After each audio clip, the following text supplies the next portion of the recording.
Hello my dear friends, കഴിഞ്ഞ ദിവസം ഞാൻ കടല വറുക്കുന്നൊരു വീഡിയോ ഇട്ടിരുന്നു. അതിന് എനിക്ക് ഒരുപാട് പേർ നല്ല രീതിയിൽ എന്നെ സപ്പോർട്ട് ചെയ്തിട്ടുണ്ടായിരുന്നു. Thank you my dears. അതുപോലെ തന്നെ ഒരുപാട് പേര് കുറേ സംശയങ്ങൾ ചോദിച്ചിട്ടുണ്ടായിരുന്നു. അതൊന്ന് ക്ലിയർ ചെയ്യാനാണ് ഞാൻ വന്നത്.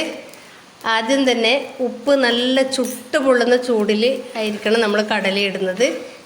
പിന്നെ കടല ഇടുമ്പോൾ കുറേ കടല ഒന്നിച്ചിടാൻ പാടില്ല. 2-3 സ്പൂണ് മാത്രം ഇട്ടിട്ട് കുറേശ്ശേ വറുത്ത് പോരണം, എന്നാലേ എല്ലാം പൊട്ടി വരികയുള്ളൂ.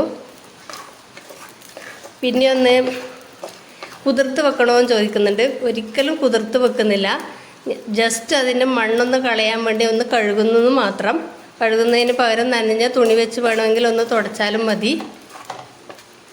പിന്നെ വേറെ ഒന്ന് ചോദിച്ചത് ഉപ്പിട്ട് വെക്കണമെന്നാണ്. ഉപ്പിട്ട് വെക്കുന്നില്ല.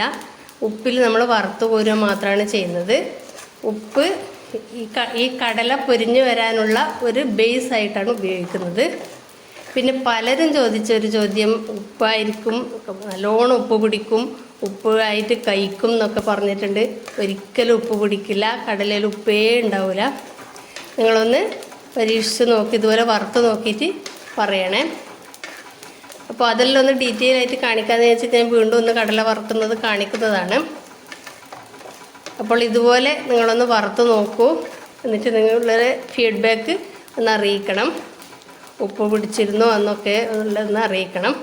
പിന്നെ ഓയിൽ പുരട്ടുന്നത് കൊണ്ട് തന്നെ അതിൻ്റെ തൊലിയിൽ ചിലപ്പോൾ കുറച്ച് ഓയിൽ കൂടിപ്പോയാൽ തൊലിയിൽ കുറച്ചൊരു ഉപ്പ് പിടിക്കാൻ സാധ്യതയുണ്ട്. അതിങ്ങനെ വറുത്ത് കഴിഞ്ഞ് ഒന്ന് തിരുമ്മിയെടുത്താൽ അതിൽ പറ്റിപ്പിടിച്ച ഉപ്പങ്ങ് പോയിക്കോളും. അത്രയേ ഉള്ളൂ. അപ്പോൾ ഇതുപോലെ ഒന്ന് വറുത്ത് നോക്കണേ. Thank you.